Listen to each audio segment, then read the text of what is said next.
So they're all saying the right thing, but when Troy Aikman speaks about the Cowboys, especially people listen, he had this to say about Dak's shoulder injury on last night's broadcast. The Cowboys are downplaying it, but I think when your franchise quarterback is missing the amount of time he's missing, I tend to think it's probably a little bit more significant than what they have led on. How about that from Troy? All right, so let's go to our experts, right? So, Kimberly, I start with you. What is your concern level with Dak's injury? Well, since we heard about this injury, I was on team concern, only because it's been a year, almost a year since we've seen a healthy Dak on the football field. And listen, I've covered a lot of teams. I listened to a lot of coaches talk about injuries. Everybody seems to downplay him at first. But until I see Dak, his ankle is good, the shoulder is good, until I see him on the field, I'm allowed to be concerned. And I understand, you know, people think, oh, we should just sit him, don't even play him in the preseason. I don't know. I need a little taste of Dak in the preseason. I don't want week 1 to be his first live action, especially against that Bucs defense. So you need to see him in the preseason. Nink, what do you think? What's your concern level? Just a little bit. Hit the panic button. Listen, last week when I talked about it, I said, okay, if he misses a couple days, you know, put some ice on it, have some rehab, put the heat on there before practice, go out, throw a few balls, get it warmed up, put some ointment on that thing, rub it out. But guess what?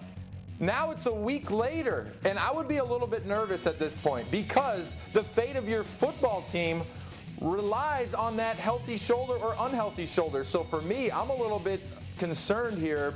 There are issues that could possibly be there that when he throws again, it just flares back up, and then he has a hard time staying on the field. And for me, the preseason games aren't very concerning to me. It's practice. If you can't practice and you can't play the preseason games, then come week 1 in 5 weeks, he hasn't practiced, so he hasn't worked on his timing with his receivers. He hasn't been out there, you know, going through all the motions and the cadence and having the other teammates hear his bark, so to speak. So for me, I'm a little concerned right now. Yes, I would be concerned.